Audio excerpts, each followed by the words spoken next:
Now, whether you're going out for a meal, booking a hotel or buying a new TV, chances are you'll check out the reviews online first.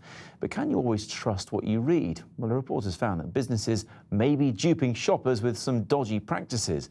The Competition and Markets Authority found instances including businesses writing or commissioning fake positive reviews about themselves to boost their ratings on review sites.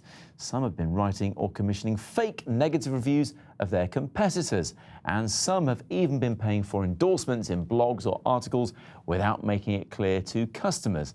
The CMA says consumers spend more than £23 billion every year after being influenced by reviews. So, with me to talk about this are consumer psychologist Gorkhan Akhmetoglu from University College London, and alongside him is food writer Gareth May, who amongst other things reviews restaurants for a living. Good evening to you both. Gorkhan, psychologically speaking, why are reviews so persuasive? It's based on a very well-known psychological principle, actually, which is, you call it social proof or conformity. It's the fact that we have developed to trust other people. I mean, it's an evolutionary explanation. We had to trust other people in evolutionary sense in order to survive.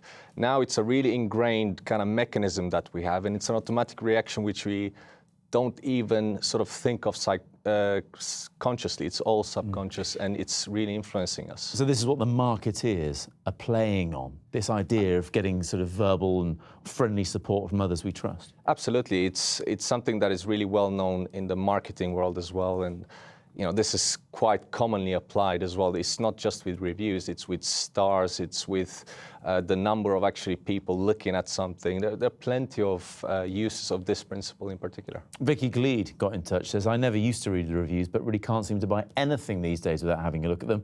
I'm sure I've become much less decisive as a result. The key here, Gareth, though, is trust. So how do you know who to trust and who not to trust? It's difficult. I mean, I personally don't really put much stock in online reviews. Even though you write reviews yourself? Yeah. I would argue that I've got the perfect palate to do that, which I'd probably be lying, to be perfectly honest. But no, I do think that you have to put it, you know, it's in moderation, isn't it? It's a pinch of salt, really. There's different ways. You can read a critic and they can contextualise the dish that you might be eating or the restaurant you might go to. You can do reviews, which is, you know, it's the mass, isn't it? But also, I do think, you know, it's word of mouth is the best way to do it, really. You know, if you're going somewhere, sort of ask people that are there, you know, where would you recommend to eat? So I don't think reviews, I mean, the CMA said it was 54%, I think, wasn't it, people that rely on it. So obviously, people do rely on it. This is the thing. I mean, you are a paid critic, and there are many people like you, and they consider it their sort of expertise to properly critique something. So have these online reviews on popular websites sort of taken away something from what you do? To a certain extent. I mean, it's difficult, isn't it? Because on one level you can say, well, it's democratisation of reviewing, which is obviously a good thing. You know, more people can write, more people want to have they have a voice now. But I think that a lot of people in the industry don't totally really care what these reviews say. That's not to say that they don't care what people think of their food, but they're much more in terms of the immediate. You know, a good example is Mitch Tonks was on Twitter last week. This is a chef. Yeah, Mitch Tonks, the fish chef, and he said thanks TripAdvisor and was burning this certificate that he was given. So, you know, he'll be more interested in what people think about his food in the restaurant. Okay. You know, and that's really where he's obviously not a fan of TripAdvisor if he's doing that.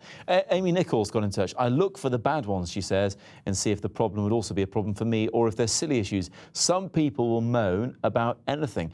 Gorkhan, what sort of tactics can we use to filter out the ones that are clearly nonsense and get to the well-meaning reviewers online?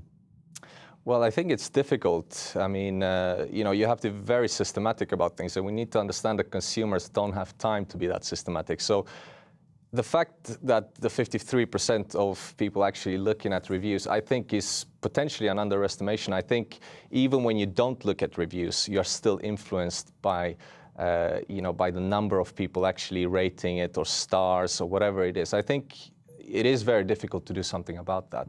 You can be systematic and just look at bad reviews or look at just extreme reviews, but still I think that's a very difficult thing to do. And I think it's for regulators actually to look into it. Yeah. 5 stars for you both. Both heard it from me first, and I think you trust my opinion. Thank you both very much for coming in.